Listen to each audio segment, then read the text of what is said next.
કરીએ સુરતની સુરત શહેરમાં પોલીસ તંત્ર એલર્ટ જોવા મળી રહ્યું છે। દિલ્હીમાં આજે બ્લાસ્ટની ઘટના બની ત્યારબાદ સુરતના અલગ અલગ વિસ્તારોમાં પોલીસ તંત્ર સજ્જ બન્યું છે અને પોલીસ કમિશનરે જે મોડી સાંજે અધિકારીઓ સાથે બેઠક કરી હતી તેમાં કડક પગલાં ભરવાની સૂચના આપી દેવામાં આવી છે।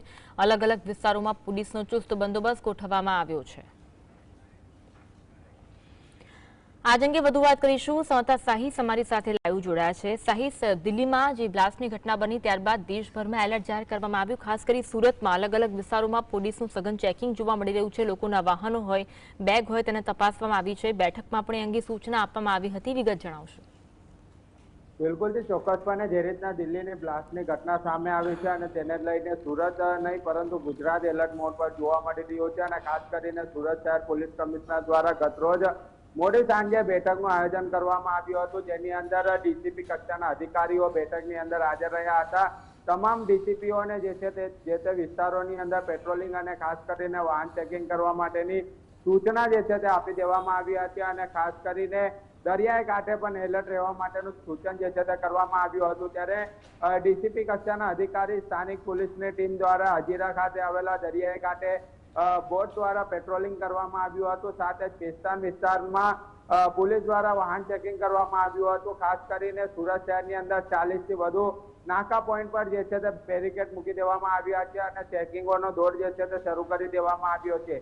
ખાસ કરીને વાત કરવામાં આવે તો દરિયાકાંઠે હોય કે જાડી ઝાકરવાળા એરિયાની અંદર ડ્રોન દ્વારા પણ પોલીસ દ્વારા સઘન ચેકિંગ કરવામાં આવી રહ્યું છે। સુરત એસઓજીની ટીમ દ્વારા ગતરોજ સુવાલી બીચ પર પણ ચેકિંગ માટે ગયા હતી અને ખાસ કરીને જાડી ઝાકરમાં કોઈ પણ શંકાસ્પદ વસ્તુ હોય તો કબજે કરવાની પણ તજવીજ તે હાથ ધરવામાં આવી રહી છે।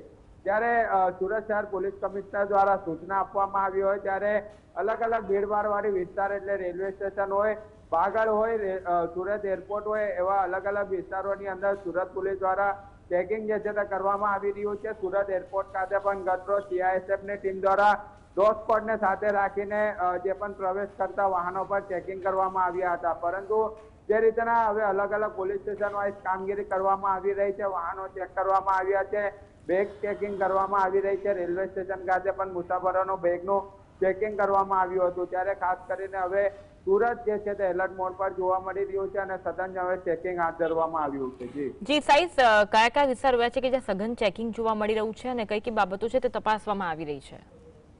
બિલકુલ તે બાગળ વિસ્તાર ખૂબ જ ભીડભાડ વાળો વિસ્તાર કરવામાં આવતો હોય છે, ત્યાં પોલીસની ટીમ પણ એલર્ટ કરવામાં આવી છે। ખાસ કરીને અલગ અલગ વિસ્તાર એટલે સુરત શહેરના તમામ વિસ્તારોની અંદર અત્યારે પોલીસની ટીમ ચેકિંગ કરી રહી છે અને અલગ અલગ ઝોન વાઇઝ પણ કાર્યવાહી તે કરવામાં આવી રહી છે। એટલે ચોક્કસપણે કહી શકાય કે જ્યારે ગત રોજ સુરત શહેર પોલીસ કમિશનર દ્વારા મીટિંગનું આયોજન કરવામાં આવ્યું હતું ત્યારે પોલીસ કમિશનરે પણ જણાવ્યું છે કે મોટી સંખ્યામાં પોલીસની ટીમો હવે એલર્ટ જોવા મળી રહી છે અને ખાસ કરીને શહેરના લોકોને પેનિક થવાની જરૂર નથી, કારણ કે આ કાર્યવાહી યથાવત આવનારા સમય દરમિયાન પણ રહેશે અને જો કોઈ પણ ખોટી અફવા ફેલાશે તેની સામે પણ તે કડક કાર્યવાહી કરવા માટેનું કમિશનરે સૂચન કર્યું છે। જી આભાર સાહિસ જોડાવા માટે।